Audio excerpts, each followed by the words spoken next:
Okay, so here we have the undertow Baltic birch wooden leash loop, and we're gonna size it on the tail here.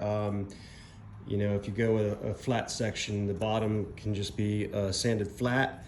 If you go in a curved section, you might want to alter the bottom curve, maybe with a drum, like a sander or something, and then it'll sit nice and flat. On this one, we're gonna have it sit pretty close to the tail, and then we're gonna tack it on with some resin.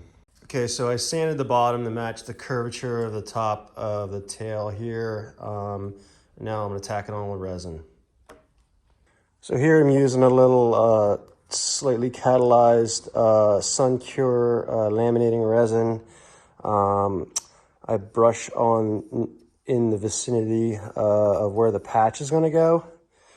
And then I'll brush on this. I'll give it a little coat. And what this does is allows us to be whole area to be tacky when we put the cloth on. So give it a nice little thin coat over the whole thing. Again, we're putting some resin all around where the patch is going to go. Just a nice thin layer, no puddling. And then once you got that lined up, she's good to go. You can set it in the sun and kick it off quick. And then we're going to come back and we'll put a patch on it. So now the area is all tacky, it's all tacked on. I'm going to place the patch, 6-ounce patch, over top and just mold it right to shape. On this particular one, I'm going to run the glass right off the tail. Might as well just give it a little extra strength in the process. Now you got to basically just mold the cloth down, and it sticks nice and good. So we put an extra patch on top. We just did that for safety precautions for sanding purposes. A 4-ounce here, and then now we're just going to wet it out.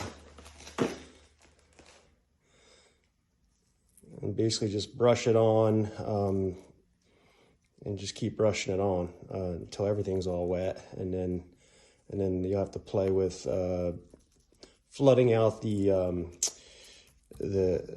zones that are like on a right angle that go up from the base.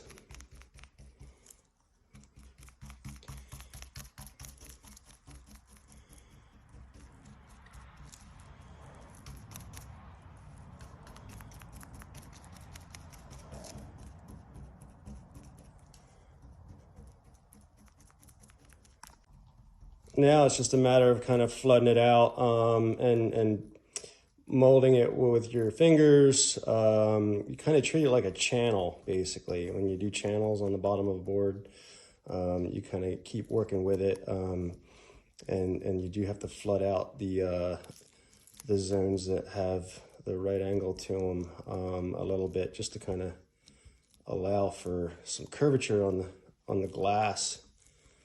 Glass just does not want to sit at a right angle. Kind of wants to curve, have some curve to it. So really just kind of just flooding out those little zones.